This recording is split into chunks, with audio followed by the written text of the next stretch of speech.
Bismillahirrahmanirrahim. Assalamualaikum warahmatullahi wabarakatuh.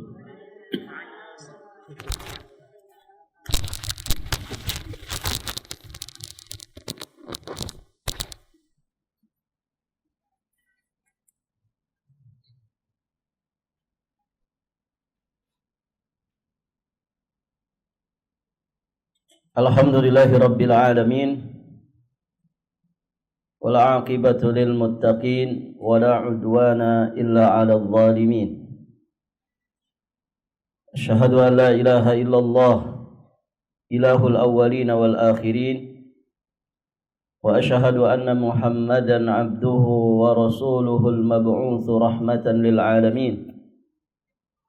Wa sallallahu ala khairi khalqihi wa ala alihi wa sahbihi ajma'in, amma ba'd.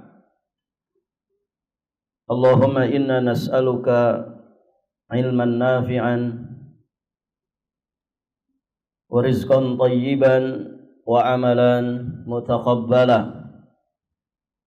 Allahumma 'allimna ma yanfa'una wanfa'na bima 'allamtana wa zidna min 'ilmika wa karamika wa judika ya dzal jalali wal ikram, innaka 'ala kulli syai'in qadir wa bil ijabati jadir.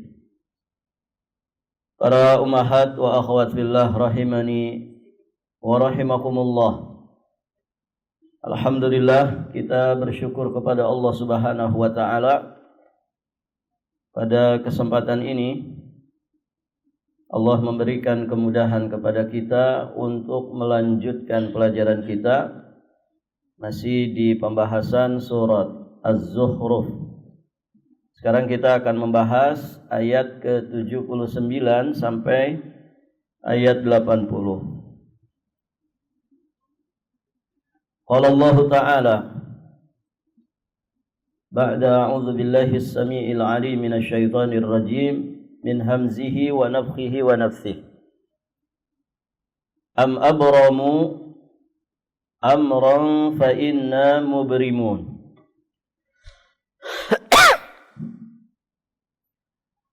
Am yahsabuna anna la nasma'u sirrahum wa najwahum bala wa rusuluna ladaihim yaktubun.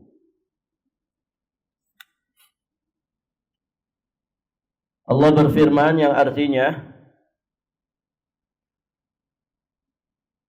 bahkan mereka telah menetapkan satu tipu daya,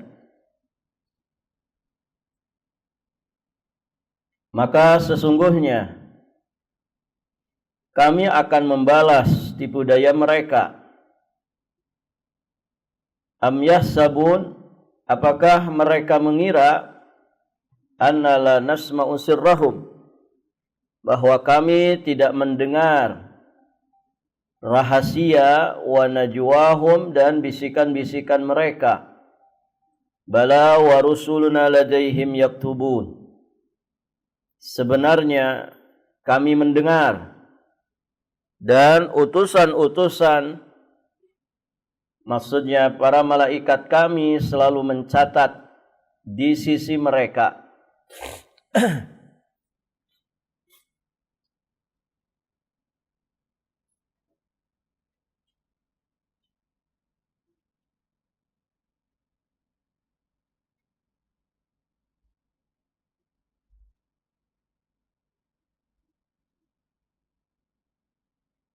Ibu-ibu yang dirahmati Allah,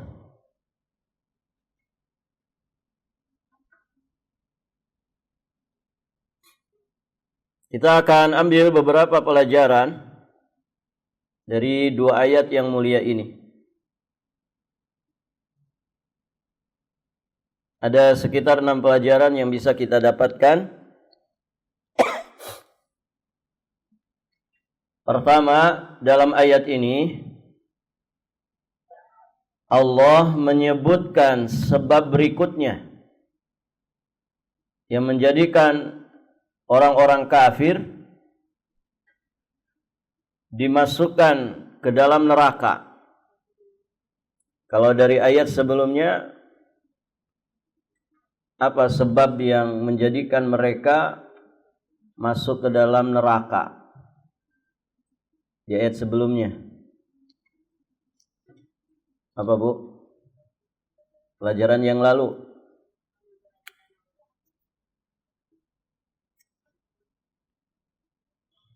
Laqad ji'nakum bil haqq walakinna aktsarakum lil haqqi karihun.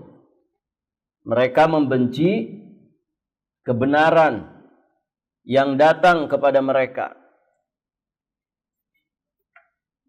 Telah datang kepada mereka kebenaran, namun ternyata kebanyakan mereka membenci kebenaran. Nah, itulah sebab mereka itu dijebloskan ke dalam neraka. Nah, ayat ini, ayat 79, Allah menyebutkan sebab yang lainnya atau sebab berikutnya yang menjadikan mereka itu masuk ke dalam siksa api neraka. Yakni apa? Mereka melakukan tipu daya jahat.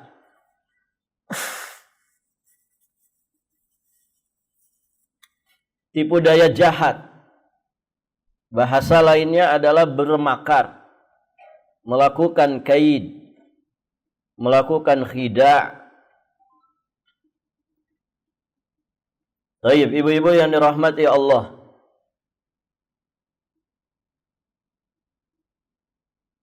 Di dalam banyak ayat juga telah disebutkan ya bagaimana orang-orang kafir, orang-orang munafik mereka melakukan makar. Innahum yakiduna kaida wa akidu kaida wa makaru wa makarallah wallahu khairul makirin. Yukhadi'un Allah wa huwa khadi'uhum. Dan Allah selalu memberikan balasan ya terhadap semua makar mereka ini. Nah, ibu-ibu yang dirahmati Allah, di antara makar mereka adalah kisah yang masyhur tentang peristiwa akan dibunuhnya Rasulullah sallallahu alaihi wasallam. Yang akhirnya beliau pun diperintah Allah untuk hijrah ke kota Madinah. Ini tentu tipu daya yang sangat besar karena terkait dengan menghilangkan nyawa Rasulullah sallallahu alaihi wasallam. Nah, kita sedikit kisahkan ya bagaimana makar tipu daya jahat ya dari orang-orang musyrikin Mekah yang mereka kemudian bersepakat untuk membunuh Rasulullah sallallahu alaihi wasallam. Nah, kita kisahkan sedikit. Jadi setelah perjanjian Aqabah itu tahun 12 tahun 13 kenabian. Berarti setelah Nabi diangkat jadi Rasul di Mekah dengan perjalanan 12 sampai 13 tahun. Itu yang dimaksud 12 kenabian, 12 tahun kenabian atau tahun 12 kenabian. Nah, setelah perjanjian Aqabah, yakni di tahun 12 dan 13 dari kenabian Muhammad sallallahu alaihi wasallam, banyak sekali penduduk Madinah yang masuk Islam.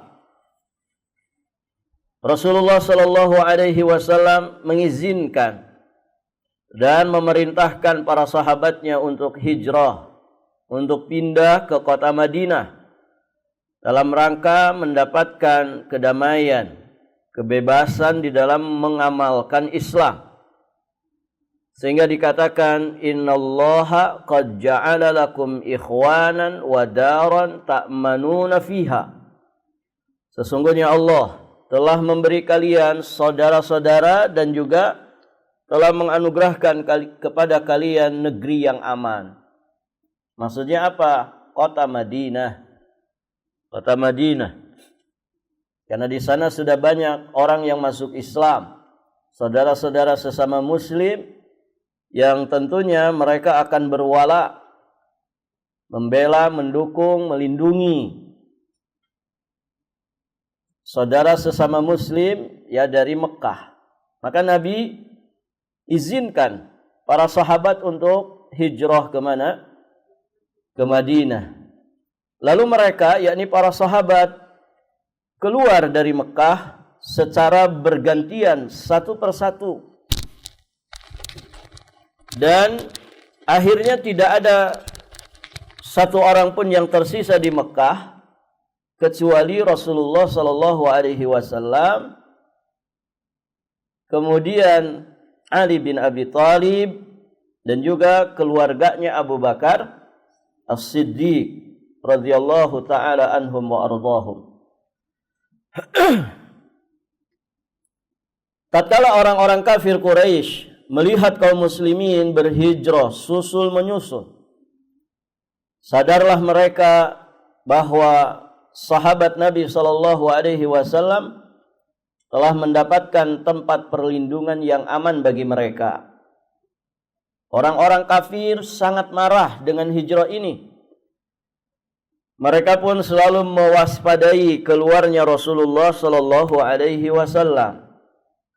Nah, tepatnya di tanggal 26 Safar di tahun ke-14 kenabian, mereka yakni musyrikin Quraisy berkumpul di Darun Nadwah untuk bermusyawarah. Bermusyawarah membicarakan tentang Nabi Muhammad sallallahu alaihi wasallam.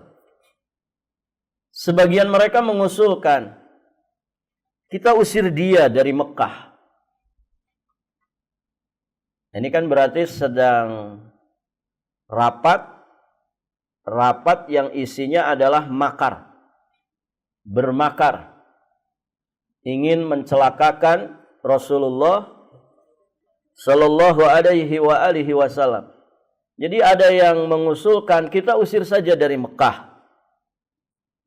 Ada juga yang mengusulkan kita penjarakan dan jangan diberi makan sampai mati. Ini rapat-rapat yang membicarakan kejahatan. Kemudian Abu Jahal berkata, Abu Jahal, ya salah satu tokoh pembesar mereka.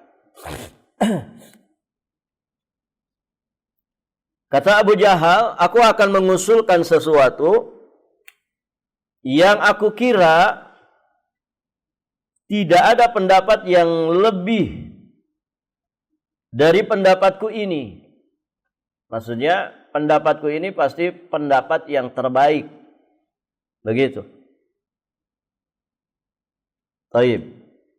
Kalau yang dua tadi kan mengusir, kemudian atau memenjarakan, dan jangan dikasih makan. Berarti kan tidak sampai dibunuh, begitu ya? Dibunuhnya secara perlahan. Nah, kalau Abu Jahal ini mengusulkan, yang dia anggap usulan saya ini pasti yang terbaik. Kemudian mereka berkata, usulan apa itu? Maka Abu Jahal mengatakan, kita ambil dari setiap kabilah pemuda tangguh yang gagah perkasa. Kabilah di Mekah itu waktu itu ya tentu banyak. Nah, dia mengusulkan kita ambil satu pemuda yang gagah perkasa dari setiap kabilah yang ada ini. Kemudian kita persenjatai mereka dengan pedang yang sangat tajam. Kemudian mereka serentak mengayunkan pedang ke tubuh Muhammad. Jika dia mati, maka berarti nanti status hukumnya Muhammad itu mati, darahnya ditumpahkan oleh seluruh kabilah. Nah, maksudnya apa ini? Abu Jahal mengatakan, Aku kira Bani Hashim tidak akan berani menuntutnya dengan memerangi seluruh kabilah Quraisy. Dan mereka cukup menerima ganti rugi berupa diat. Setelah itu tentunya kita tidak akan direpotkan lagi olehnya dan gangguannya pun akan berakhir. Ya, begitu makarnya, Ibu.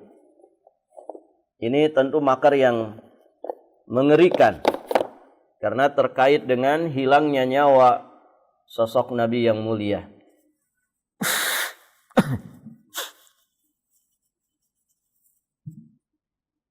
Baik, ibu-ibu yang dirahmati Allah. Dan tentu ya mereka mesti punya ide yang cermat. Karena Nabi Muhammad itu bukan orang biasa, kan begitu. Beliau berasal dari nasab terhormat di kabilah Quraisy, Bani Hashim. Kakeknya yang bernama Abdul Muttalib itu bukan orang sembarangan. Ya, tokoh besar di kabilah Quraisy. Demikian pula pamannya Abu Talib, pengganti dari kakeknya. Artinya nasabnya nasab terhormat, nasab yang begitu mulia.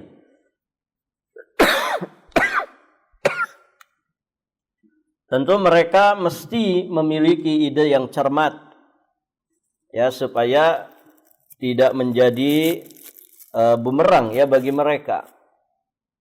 Nah, apa yang diidekan oleh Abu Jahal ini, ya bisa dikatakan versinya mereka ini ide yang cermat. Supaya mereka tidak mendapatkan hukuman dari membunuh Rasulullah Shallallahu Alaihi Wasallam.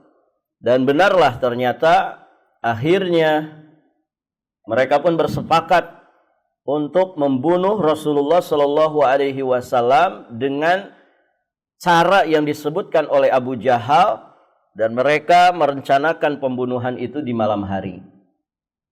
Begitu.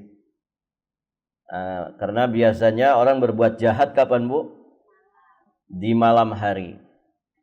Makanya kita berlindung kepada Allah dari kejahatan makhluknya yang berpotensi jahat, yang biasa melancarkan aksi kejahatannya di malam hari. Ada di surat apa itu? Al-Falaq. Qul a'udzu birabbil falaq min syarri ma khalaq wa min syarri ghasikin idza waqab. Dari kejahatan makhluk yang kau ciptakan. Dan dari kejahatan malam apabila telah gelap gulita. Nah ini, setan itu baik dari bangsa jin atau dari bangsa manusia biasanya melancarkan aksi kejahatan di malam hari. Orang nyuri motor rata-rata di malam hari. Walaupun saking bejatnya orang, banyak yang di siang bolong saja sudah berani berbuat jahat. Tapi galibnya memang malam hari. Baik. Kemudian fa inna mubrimun. Ya, dari ayat tadi, fa inna mubrimun. Sesungguhnya kami akan membalas makar, tipu daya jahat mereka. Barakallahu fiikum. Nah, di sini pelajarannya, Allah dengan kemahakuasaannya menghancurkan dan menggagalkan semua tipu daya mereka itu. Ada di dalam banyak ayat.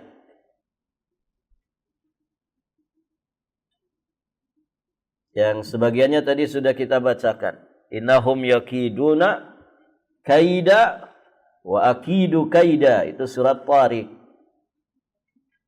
Kemudian yukhadi'un Allah walladzina amanu wa ma yakhda'una illa anfusahum. Itu ada di surat Al-Baqarah. Kemudian juga ada di surat Ali Imran. Jadi Allah selalu menyatakan bahwa Allah Maha Kuasa untuk membalas semua makar, juga tipu daya mereka. Lihat di surat Ali Imran ayat 54.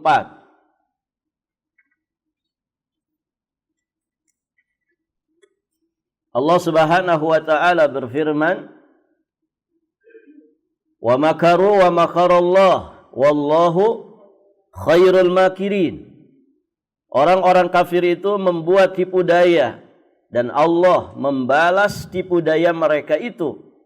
Dan Allah sebaik-baik pembalas tipu daya. Di surat Al-Anfal. Di surat Al-Anfal ayat yang ke-30. Allah Subhanahu wa taala juga berfirman, "Wa idh yamkuru bikal ladzina kafaru liyuthbituka aw yaqtuluka aw yukhrijuka wa yamkuruna wa yamkurullah wallahu khairul makirin." Dan ingatlah ketika orang-orang kafir Quraisy memikirkan daya upaya terhadapmu untuk menangkap dan memenjarakanmu atau membunuhmu. Tadi sudah kita kisahkan ya. Musyawarahnya mereka, rapatnya mereka di Darun Nadwah dengan usulan-usulan yang semuanya sejatinya mengerikan. Ada yang mengusulkan diusir, ada yang mengusulkan ditangkap, dipenjarakan, jangan dikasih makan sampai mati. Nah, yang terakhir adalah apa Bu tadi terakhir? Kesepakatan mereka sepakat untuk membunuhnya. Nah, ini disebutkan di ayat ini. Dan ingatlah ketika orang-orang kafir Quraisy memikirkan daya upaya tipu daya mereka terhadapmu untuk menangkap dan memenjarakanmu atau membunuhmu atau mengusirmu. Mereka memikirkan tipu daya dan Allah menggagalkan tipu daya itu, dan Allah adalah sebaik-baik pembalas tipu daya. Allah juga tegaskan di surat Al-Anbiya surat ke-21 ayat yang ke-18. Allah berfirman, "Bal naqdhifu bil haqq 'alal batil fayadmaghuhu fa idza huwa zahiq wa lakumul wailu mimma tasifun." Sebenarnya kami melontarkan yang hak kepada yang batil, lalu yang hak itu menghancurkannya. Jadi mereka bermakar, ya, mereka melontarkan kebatilan, maka kata Allah, kami juga sesungguhnya melontarkan yang hak kepada yang batil, lalu yang hak itu menghancurkan yang batil.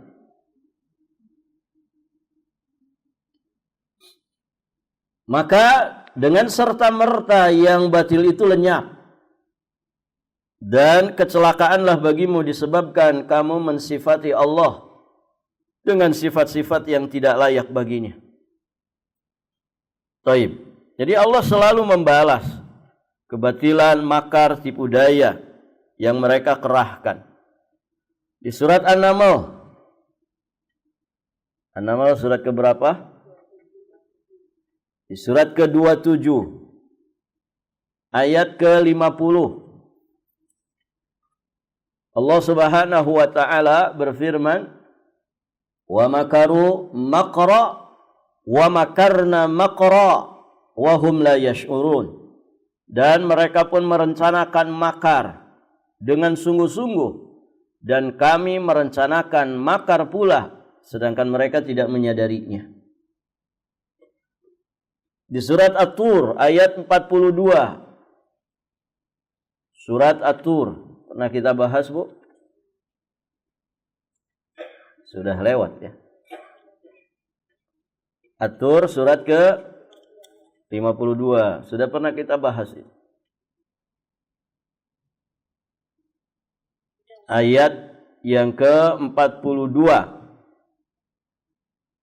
Am yuriduna kaida falladzina kafaru humul makidun.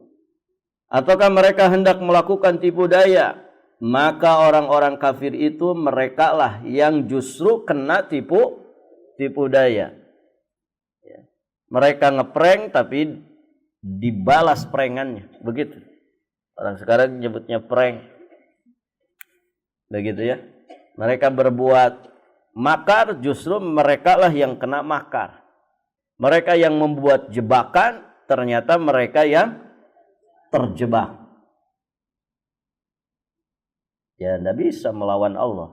Bagaimana nipu Allah? Tidak bisa.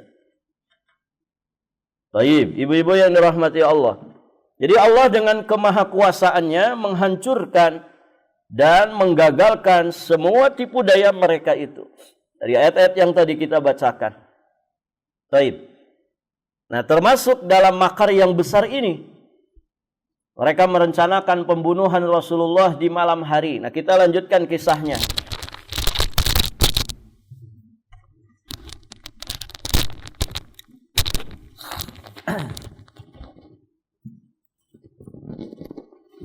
Jadi ibu-ibu yang dirahmati Allah, tadi sudah kita jelaskan ya kronologisnya.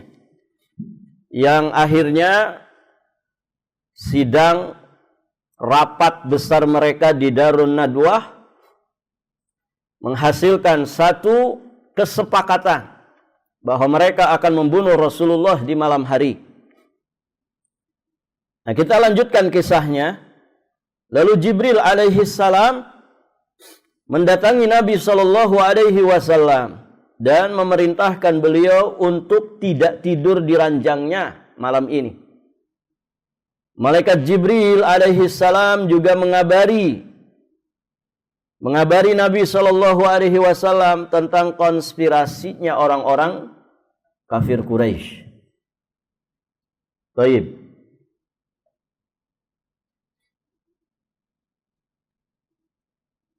Nah, sahabat yang masih tersisa di Mekah adalah Abu Bakar As-Siddiq. Sama satu lagi siapa tadi? Ali bin Abi Thalib.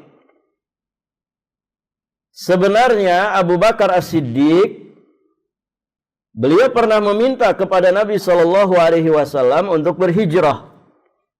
Namun Nabi sallallahu alaihi wasallam berkata, "Jangan terburu-buru. Mudah-mudahan Allah memberimu sahabat untuk berhijrah." Siapa yang dimaksud, Ibu? Nabi sendiri. Jadi kan para sahabat satu persatu tuh sudah mulai ke Madinah. Abu Bakar As-Siddiq juga sudah izin untuk berangkat juga ke Madinah. Tapi ditahan oleh Nabi. Kata Nabi, jangan terburu-buru. Mudah-mudahan Allah memberimu sahabat untuk berhijrah. Sahabat yang dimaksud itu siapa? Rasulullah sendiri. Ya, Abu Bakar itu kalau saat ini ya bestinya Nabi. Orang terdekatnya Nabi, yang paling dicintai Nabi. Taib. Ibu-ibu yang dirahmati Allah. Abu Bakar sangat berharap bahwa yang dimaksud sahabat itu adalah Rasulullah sendiri. Maka Abu Bakar pun membeli 2 ekor unta untuk persiapan hijrahnya. Ini luar biasa ya. Firasatnya orang beriman itu tajam. Apalagi sekelasnya Abu Bakar As-Siddiq. Beliau punya harapan besar, punya praduga kuat. Yang dimaksud Nabi itu ya dirinya sendiri. Maka Abu Bakar mempersiapkan segala sesuatunya. Di antaranya beliau membeli 2 ekor unta untuk persiapan hijrahnya. Luar biasa dermawannya Abu Bakar ini. 2 ekor unta ini kalau zaman sekarang berapa harganya, Bu? Ada yang pernah beli unta?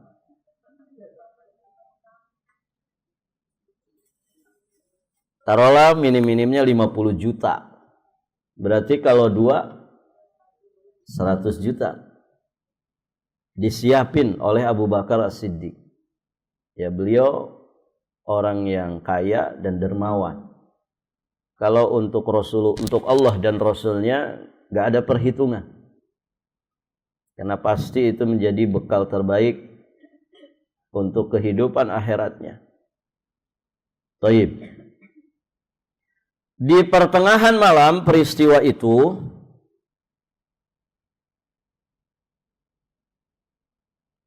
Nabi sallallahu alaihi wa alihi wasallam setelah memerintahkan sahabat Ali radhiyallahu taala anhu, beliau mendatangi rumah Abu Bakar. Jadi Nabi berpesan dulu kepada sahabat Ali, ya supaya sahabat Ali tidur di mana? Di ranjangnya, di dipannya Nabi sallallahu alaihi wa alihi wasallam. Barulah setelah itu Nabi mendatangi rumah Abu Bakar.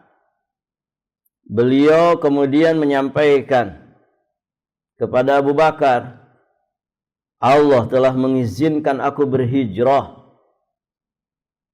Abu Bakar kemudian berkata, semoga aku yang menjadi teman perjalananmu. Maka beliau bersabda, engkau pendampingku. Masya Allah. Aisyah radhiyallahu taala anha berkata, demi Allah, Ibunda Aisyah kan masih di Mekah. Sebelumnya aku tidak pernah menyaksikan seseorang menangis karena gembira hingga aku melihat Abu Bakar menangis di hari itu. Masya Allah. Ya, siapa yang kemudian tidak bergembira? Ekspresi kegembiraan itu kan bisa dengan apa, Bu? Dengan tangisan. Jadi kalau orang itu nangis, ya kemungkinannya dua. Apa, Bu? Dia nangis karena memang sedih, atau nangis karena saking gembira dan bahagianya. Barakallahu fikum. Ini kalau suami ibu nangis, itu kira-kira karena apa?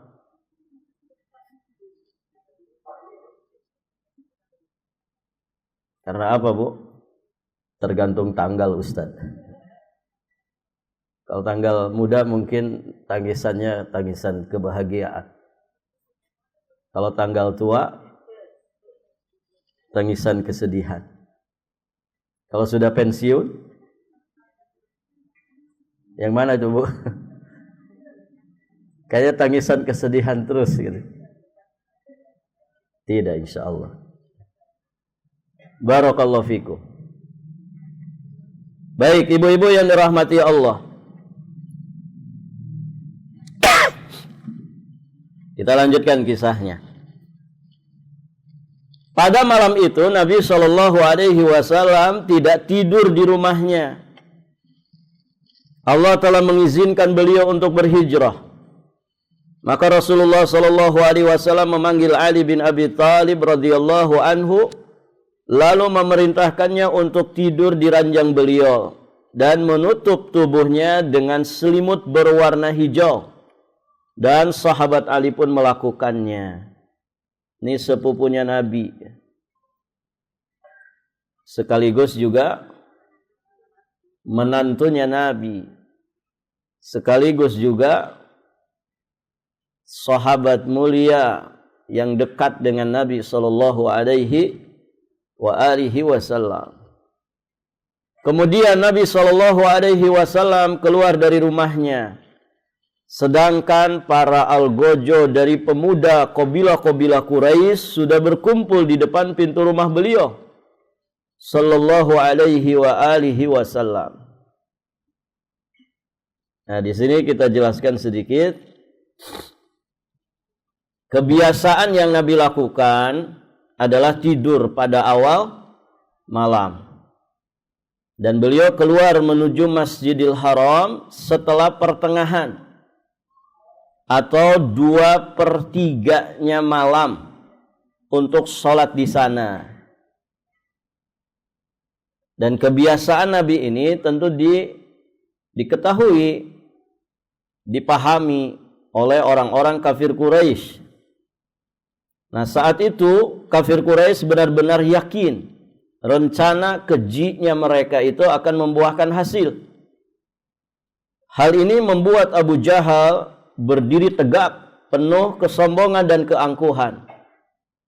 Waktu eksekusi yang mereka rencanakan adalah setelah lewat tengah malam, saat Nabi Shallallahu Alaihi Wasallam keluar dari rumah untuk sholat di Masjidil Haram. Maka mereka ini melewati malam dengan berjaga-jaga sembari menunggu tengah malam. Namun Allah Maha Kuasa atas segalanya. Allah Maha melindungi dan tidak ada yang dapat melindungi selain daripadanya. Allah menepati janji yang telah difirmankannya kepada Rasulullah Sallallahu Alaihi Wasallam setelah itu, yang tadi ayatnya sudah kita baca. Wa idh yamkuru bikal ladzina kafaru liyuthbituka aw yaqtuluka aw yukhrijuka wa yamkuruna wa yamkurullah wallahu khairul makirin. Dan ingatlah ketika orang-orang kafir Quraisy memikirkan tipu daya terhadapmu, wahai Muhammad, untuk menangkap, memenjarakanmu atau membunuhmu atau mengusirmu. Mereka membuat tipu daya dan Allah menggagalkan tipu daya itu. Allah adalah sebaik-baik pembalas tipu daya. Baik. Nah, jadi mereka kumpul tuh mengepung rumahnya Nabi Shallallahu Alaihi Wasallam sebagaimana apa yang telah mereka sepakati ya pada hasil rapat dan musyawarah mereka di Darun Nadwah.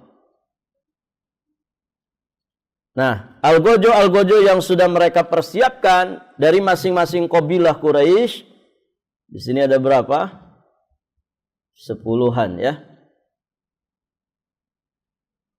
Iya, ada sekitar 10. Termasuk Abu Jahal bin Hisham, Al-Hakam bin Abdul As, Uqbah bin Abul As, An-Nadhr bin Al-Haris, Umayyah bin Khalaf, Zam'ah bin Al-Aswad, Tu'aimah bin Adi, Abu Lahab, Ubay bin Khalaf, Nabi bin Al-Hajjaj, Munabbih bin Al-Hajjaj. Ini yang dipilihkan. Untuk apa? Untuk siap membunuh Rasulullah Sallallahu Alaihi Wasallam dengan pedang di tangan 10 algojo ini. Tadi ya harapannya supaya mereka nggak kena tuntut. Ya, kalaupun dituntut ya bayar diat saja. Taib. Maka Nabi pun keluar rumah sambil menggenggam tanah, lalu menaburkannya pada arah kepala para pemuda tersebut. Maka dengan izin dan kebesaran Allah, mereka tidak bisa melihat keluarnya Nabi dari rumahnya. Ibu, mungkin nggak Allah langsung menjadikan mereka tidak bisa melihat keluarnya Nabi dari rumah? Bisa, Bu? Bisa. Tapi di sini ada hikmah bahwa Nabi membimbing kita. Allah membimbing kita supaya ikhtiar. Ikhtiar sesuai dengan apa yang Allah mudahkan untuk kita. Nabi ngambil segenggam pasir. Kemudian ya dilemparkan ke arah kepala mereka sehingga mereka tidak bisa melihat Nabi ketika keluar dari rumah. Padahal Nabi berjalan di hadapan mereka. Allah kemudian menyampaikan fa'aghsyaynahum fahum la yubsirun. Kami tutup mata mereka sehingga mereka tidak bisa melihat. Fa'aghsyaynahum fahum la yubsirun. Nah, kalau itu kan mukjizat, gitu ya. Mukjizat. Saya waktu kecil, Ibu, ayat ini sering dijadikan jimat. Saya pernah dengar gitu. Kalau pengen punya kesaktian lah, apa bahasanya gitu. Tuh katanya pesantren di pesantren sana gitu. Ada alumni dari sana, kalau naik bis itu tidak pernah dimintai ongkos. Gitu ya. Tidak pernah dimintai ongkos. Jadi dia naik, kemudian dia usap-usap pintunya sambil bacakan ayat ini. Fa'aghsyaynahum fahum la yubsirun. Kami tutup mata mereka sehingga mereka tidak dapat melihat. Baik, Ibu. Kalau iya kejadian seperti itu, taruhlah ada kejadian seperti itu mukjizat dari Allah. Jadi Ibu, taruhlah ada ini orang zaman sekarang menjadikan ayat-ayat seperti ini untuk sejatinya kan untuk berbuat jahat. Itu baik nggak Ibu kalau orang naik bis, naik kereta, kemudian tidak mau bayar ongkos? Berarti kan itu kejahatan, kezaliman. Naik kereta nggak pakai karcis, kucing-kucingan sama petugas karcisnya. Zaman dulu kan dicekrek begitu saja ya. Kadang kucing-kucingan, umpet-umpetan. Atau dia belinya misalkan Jogja Purwokerto, dia turun Cirebon misalkan. Karcisnya sampai Purwokerto saja. Jadi dia turun di Cirebon. Ini bagus tidak? Tidak, ini penipuan, kejahatan, kezaliman. Taib. Nah, taruhlah ada orang begitu dan ternyata ia berhasil. Maka itu bukan mukjizat. Itu bukan karomah, apalagi mukjizat. Itu namanya kejahatan. Ya. Itu namanya perbuatan setan. Jadi yang membantu dia itu adalah setan. Ini ayat mulia, ayat Al-Quran. Ya, ayat Quran itu ya jangan dijadikan jimat. Ayat Al-Quran itu untuk dibaca, dipelajari, dipahami, ditadaburi, kemudian diamalkan dan disebarkan, didakwahkan. Itu ya. Kita lanjutkan kisahnya. Jadi Nabi mengambil segenggam pasir, kemudian dilemparkan kepada mereka. Nah, ini hikmah supaya kita itu al-akhdhu bil asbab, ya, menempuh ikhtiar, menempuh sebab. Ya, Nabi itu bisa saja langsung minta kepada Allah, ya Allah saya mau keluar, butakan mata mereka. Bisa saja Allah langsung kemudian menjadikan mata mereka itu tidak bisa melihat keluarnya Nabi dari rumahnya. Namun demikianlah hikmah Allah, mengajari dan membimbing kita untuk selalu ikhtiar. Selain kita tawakal kepada Allah Subhanahu wa ta'ala. Maka ibu-ibu yang dirahmati Allah, menjelang subuh mereka terbangun dan seseorang memberitahu mereka bahwa Rasulullah telah pergi. Mereka pun melihat ke dalam rumah dan menyangka bahwa yang tidur itu adalah Rasulullah. Setelah dibukakan selimutnya, ternyata itu adalah sahabat Ali bin Abi Thalib. Maka orang-orang kafir itu pun semakin marah dan menjadi-jadi. Begitu kisahnya. Nah, sedikit lagi, Rasulullah Shallallahu Alaihi Wasallam ini diantara ikhtiar-ikhtiar yang beliau tempuh, begitu ya, dalam proses perjalanan hijrahnya ke Madinah. Dan luar biasa ya kalau kita lihat ikhtiar beliau bersama Abu Bakar ini bukan ikhtiar yang sederhana. Rasulullah menyewa Abdullah bin Uraikid yang saat itu masih musyrik sebagai petunjuk jalan. Lalu keduanya menyerahkan 2 ekor unta untuk dipergunakan dalam perjalanan menuju Madinah. 2 ekor unta yang sudah dibeli oleh siapa?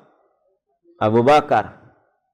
Tidak ada seorang pun yang mengetahui keberangkatan Rasulullah kecuali Ali bin Abi Thalib, Abu Bakar dan juga keluarganya.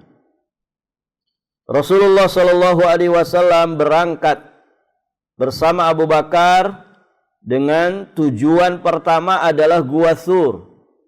Tujuan pertamanya adalah Gua Thur. Sebelah mana itu Gua Thur itu, Ibu? Ada yang pernah ke sana? Kalau ibu umroh itu biasanya ada city tour. Nah, itu salah satu yang dikunjungi diantaranya Gua Thur, tapi biasanya di bawah saja. Cuman ngelihat saja tuh di sana Gua Thur. Itu arah mananya Mekah? Arah mana, Bu? Itu arah selatan kota Mekah. Sedangkan Madinah di mana? Di selatan atau utaranya Mekah? Madinah itu di utaranya Mekah. Jadi jalur rute perjalanan hijrah Nabi itu memang tidak pakai jalur yang biasanya dipakai orang-orang saat itu untuk ke Madinah.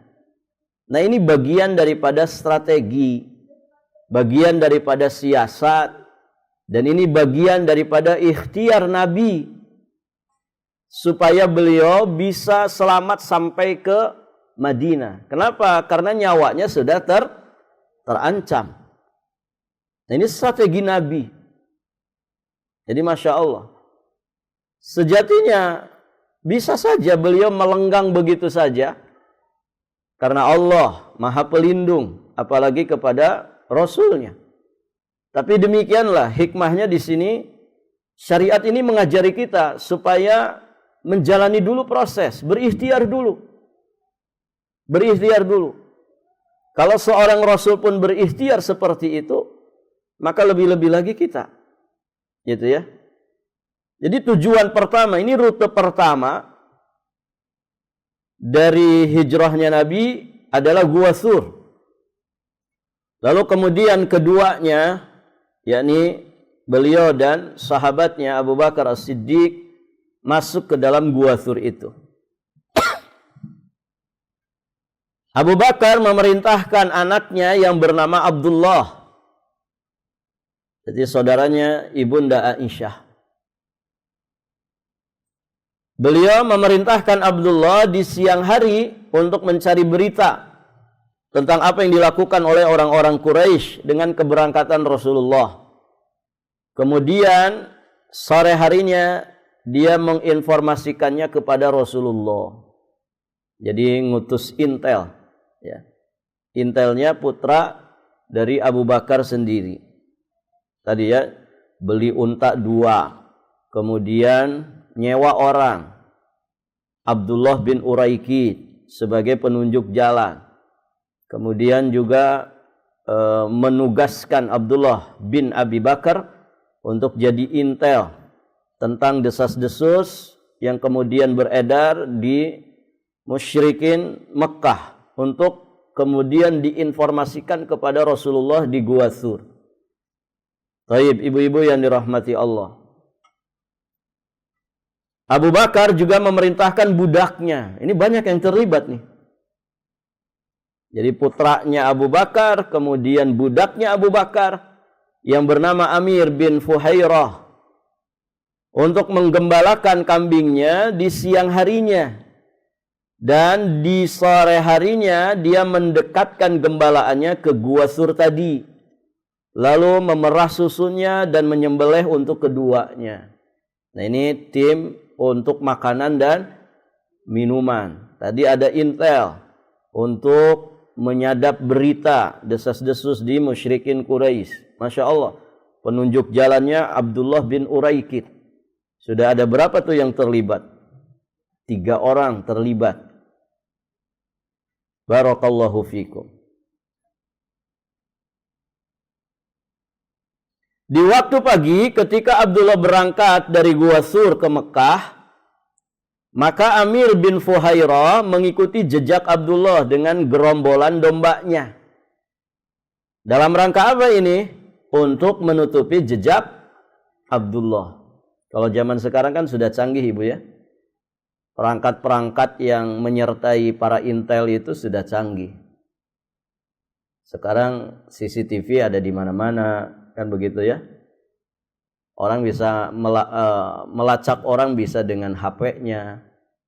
Ya kan Ibu? Ada istilah cyber. Gitu ya. Ibu ada di dalam mobil saja, tertutup semua. Kaca filmnya warna hitam. Bisa kelihatan gak Ibu? Bisa kelihatan? Ibu kalau di lampu merah tidak pakai safety belt, bisa kelihatan? Bisa. Kadang kan suka ada halo-halo. Itu yang pakai motor hitam. Ya, mana helmnya? Di lampu merah itu. Orangnya nggak tahu siapa yang ngomong. Artinya apa?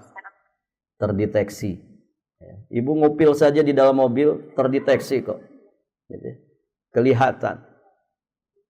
Zaman sekarang canggih. Mau apa? Semua bisa disadap. Ya kan Ibu?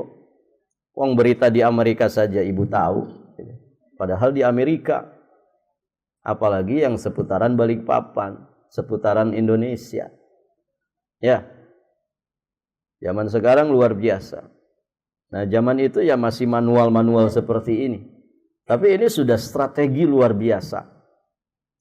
Jadi Amir bin Fuhairah mengikuti jejak Abdullah dengan gerombolan dombanya untuk menutupi jejak Abdullah, ya supaya jejaknya tidak kelihatan. Di padang pasir di masa itu kan mendeteksi orang ya dari jejaknya. Ya. Sama orang-orang tua kita dulu juga begitu.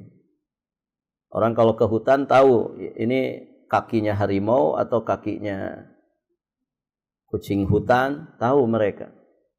Bahkan jejak yang masih baru ataukah jejak yang kemarin itu ada ilmunya tersendiri.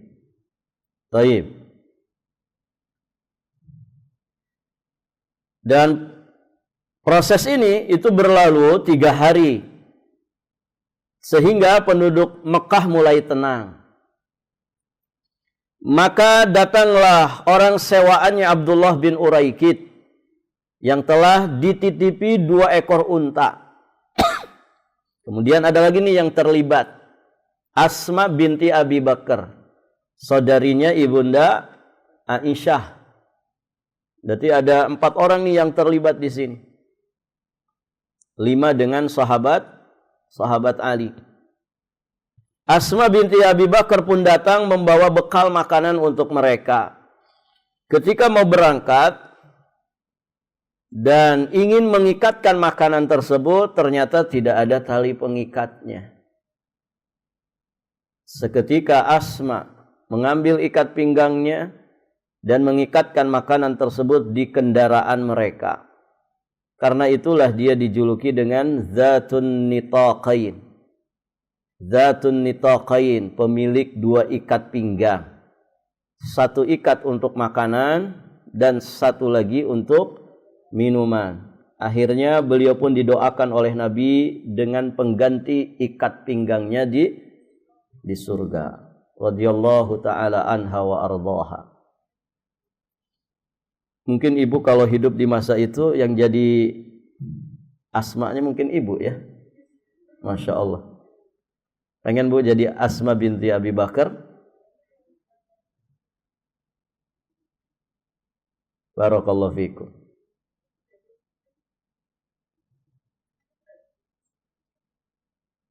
Faidah berikutnya. Kita lanjut ke ayat berikutnya. Masih ada waktu ibu? Sudah capek belum?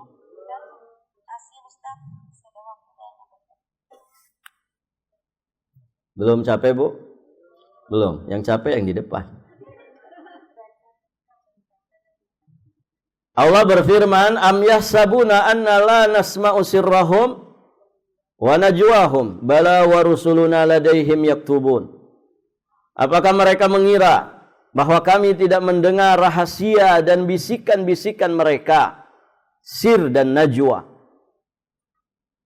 Sebenarnya kami mendengar, dan utusan-utusan yakni para malaikat kami selalu mencatat di sisi mereka. Baik, ibu-ibu yang dirahmati Allah, kita akan ambil pelajaran dari ayat ini. Ya, di antara faidah yang bisa kita dapatkan, ilmu Allah itu meliputi segala sesuatu. Tidak ada sesuatu apapun yang tersembunyi baginya di langit ataupun di bumi.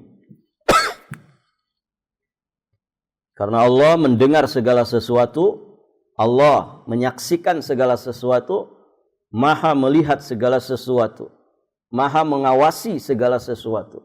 Tidak ada yang tersembunyi bagi Allah. Bahkan bisikan hati juga diketahui. Sir itu apa bu? Ya'lamu sirra wa akhfa. Sir itu ma hadatsat bihi nafsuh. Apa yang terbesit di hati seseorang, itu namanya sir. Kalau najwa, apa bedanya sir dan najwa? Apa, Bu? Sir itu tadi bersitan bisikan hati. Ya. Ibu pernah berbisik ke hati? Habis kajian ini saya mau belanja. Mudah-mudahan tuh warungnya belum tutup. Ustadz lama sekali ini. Gitu. Ah, itu namanya apa? Sir. Gerentes hati. Bisikan hati. Mulutnya diam, tapi hatinya yang bicara. Nah, itu namanya sir.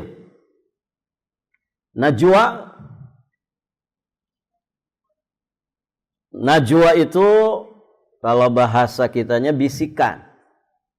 Haharewosan. Ibu berdua duduk paling belakang. Tiba-tiba ibu mendekat ke teman ibu. Kemudian mulutnya ditutup pakai telapak tangan. Wus. Nah, itu namanya apa? Najwa. Berbisik. Nanti kalau pulang jangan lupa ya mampir. Saya mau beli sesuatu. Begitu dia bilang ke teman di sampingnya. Enggak kedengaran sama yang lain, kedengarannya waswisus saja. Tapi sama temannya kedengaran. Nah, itu namanya apa? Najwa, bisikan. Berarti ada partnernya kalau bisikan itu. Seseorang membisikkan sesuatu kepada yang lain. Nah, itu diketahui nggak sama Allah? Diketahui. Orang mungkin nggak dengar, tapi Allah Maha mendengar. Orang mungkin tidak tahu, tapi Allah Maha tahu. Apalagi yang alaniyah. Alaniyah itu terang-terangan, nampak nyata, kasat mata, kedengaran, keraba, kerasa, kelihatan. Apalagi yang begitu. Yang sir dan najwa saja diketahui oleh Allah, didengar oleh Allah. Sehingga kesimpulannya, ilmu Allah itu meliputi segala sesuatu. Wa ahata bikulli syai'in ilma. Ilmu Allah itu meliputi segala sesuatu. Di surat Ali Imran juga Allah sampaikan ayat kelima, innallaha la yakhfa alaihi syai'un fil ardi wala fis sama.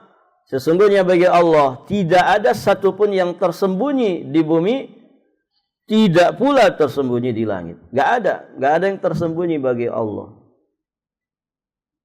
Baik. Faidah berikutnya dari kata nasma'u, berarti di sini ada penetapan sifat as-sam', sifat mendengar bagi Allah sesuai dengan kemahaagungan Allah sebagai Rabbul Alamin. Nama Allah As-Sami' itu terdapat di dalam Al-Quran sebanyak 45 kali penyebutan. Taib. Pendengaran Allah meliputi segala sesuatu yang sir, tersembunyi di hati, meliputi juga najwa, bisikan lisan, apalagi yang alaniyah, terang-terangan. Kemudian faidah terakhir, Allah tidak hanya mendengar, tapi Allah mencatat semua perbuatan hambanya. Jika orang punya kekuatan iman terhadap ini, bahwa Allah mencatat segala sesuatu, sejatinya itu sudah cukup menjadikan seorang hamba itu punya rasa takut kepada Allah. Dimanapun, kapanpun, dalam keadaan apapun. Dan rasa takut inilah yang kemudian membantu dia untuk selalu bertakwa kepada Allah dimanapun berada. Itulah yang akan membantu dirinya untuk selalu menjaga diri dari perbuatan dosa dan maksiat. Di surat Qaf ayat 18 Allah berfirman, "Ma yalfidhu min qaulin illa ladaihi raqibun atid." Tiada suatu ucapan pun yang diucapkannya melainkan ada di dekatnya malaikat pengawas yang selalu hadir. Ini bukan nama malaikat ya. Sebagian penjelasan ulama menyatakan yang sahih ini bukan nama malaikat. Malaikat Raqib dan Atid, bukan. Tapi ini sifat. Ini sifat dari sebagian malaikat yang mendapatkan tugas dari Allah. Tugasnya mengawasi dan selalu hadir dekat manusia. Untuk apa? Untuk mencatat apapun yang dilakukan, diucapkan, dilakukan atau didengarkan oleh manusia. Di surat Infitar ayat 10 sampai 12. Allah juga berfirman, "Wa inna 'alaikum lahafizin kiraman katibin ya'lamuna ma taf'alun." Sesungguhnya bagi kamu ada malaikat-malaikat hafizin, pengawas. Kiraman, yang mulia di sisi Allah, katibin, dan mencatat amal perbuatanmu, sehingga ya'lamuna ma taf'alun, mereka itu mengetahui apa yang kamu kerjakan. Karena semuanya tercatat. Ibu rasanya malu ya kalau kita pernah berbuat sesuatu yang tidak baik, karena semuanya tercatat, ada yang mengawasi. Gitu. Semoga Allah mengampuni dosa-dosa kita. Yang lalu, yang saat ini, ataupun yang akan datang. Dan semoga Allah menghapuskannya. Barakallahu fikum.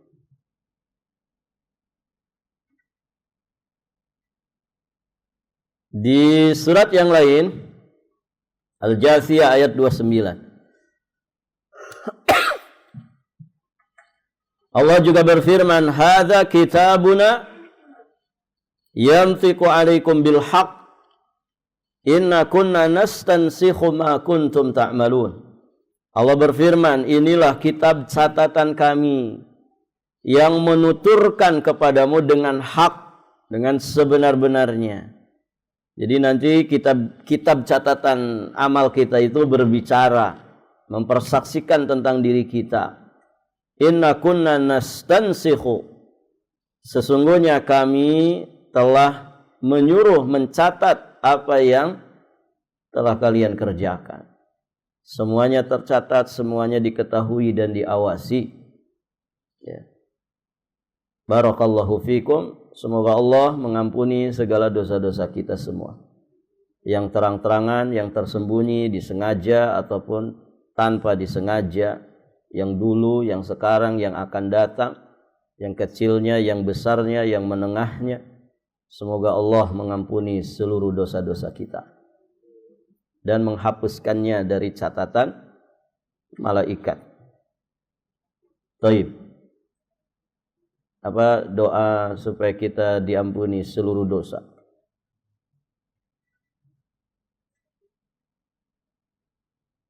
Rabbighfirli dzanbi.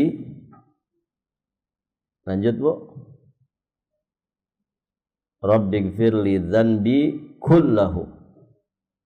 Dikkahu wa jillahu wa awalahu wa akhirahu wa sirrahu wa alaniyatahu. Ya Allah, ampunkanlah seluruh dosa-dosaku, baik yang halusnya ataupun yang terang-terangan, yang halus tersembunyi ataupun yang nampak. Dosa-dosa yang awal juga dosa-dosa yang akhirnya. Dosa-dosa yang dilakukan secara sir ataupun dosa yang dilakukan secara terang-terangan. Ini termasuk doa yang dibaca Nabi di sujud ya, atau di penghujung dari tasyahud akhir. Rabbighfirli dzanbi kullahu dikkahu wa jillahu wa awalahu wa akhirahu wa alaniyatahu wa sirrahu. Barakallahu fikum. Baik, sampai di sini ibu-ibu yang dirahmati Allah, pelajaran kita Insyaallah taala nanti kita lanjutkan di kesempatan berikutnya biidznillah. Baik ibu-ibu, sampai di sini saja pelajarannya. Insyaallah nanti kita lanjutkan di kesempatan berikutnya biidznillah. Subhanakallahumma bihamdik asyhadu an la ilaha illa anta astaghfiruka wa atubu ilaik. Assalamualaikum warahmatullahi wabarakatuh.